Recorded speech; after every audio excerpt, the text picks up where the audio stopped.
మనకి ఏదైతే అసెట్స్ ఉంటాయి, మనకు ఎక్కడెక్కడైతే హౌస్ కావచ్చు, అపార్ట్మెంట్లో ఫ్లాట్, ఇల్లు, భూమి లేదా ఇతరత్ర ఏదున్నా సరే, వ్యవసాయ భూమా, మెట్ట భూమా, బంజర భూమా, లేకపోతే పంటలో ఉందా, పల్లపు భూమా, ఏ రకమైన ఇతరత్ర వ్యవసాయ భూమి అని రాసుకోవచ్చు.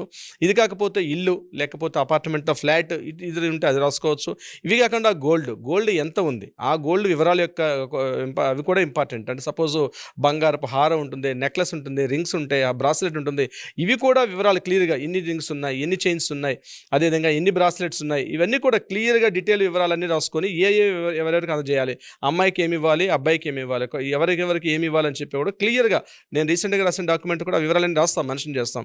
అమ్మ మీ దగ్గర ఎంత ఉంది, సపోజ్ నా దగ్గర ఒక పావు కిలో బంగారం ఉంది 250 గ్రాములు, ఇందులో నెక్లెస్ ఏముంది, పెద్ద హారం ఏముంది, పెద్ద హారం అంటారు, అలాగే కమ్మలు ఉంటాయి, అదేవిధంగా చేతికి బ్యాంగిల్స్ ఉంటాయి, ఎన్ని బ్యాంగిల్స్ ఉన్నాయి, రింగ్స్ ఎన్ని ఉన్నాయి, ఎవరెవరికి ఎన్ని బ్యాంగిల్స్, సపోజ్ ఒక 5 బ్యాంగిల్స్ ఉన్నాయి, ఒక 6 బ్యాంగిల్స్ ఉంటాయి, 2 బ్యాంగిల్స్ పెద్ద అమ్మాయికి, 4 బ్యాంగిల్స్ చిన్న అమ్మాయికి, ఇట్లా డీటెయిలింగ్ అనేది చాలా ఇంపార్టెంట్. ఇది గోల్డ్ విషయానికి వచ్చినట్లయితే.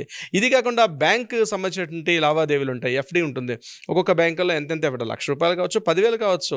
నేను ఉన్నంత కాలం ఈ అమౌంట్ వీళ్ళకి నా తదనంతరం వీళ్ళకి అందాలి అనే విషయం వచ్చినప్పుడు ఆ bank details, bank account numbers, IFSC numbers సహా అందులో మనం ఎంటర్ చేసుకోవాల్సి వస్తుంది.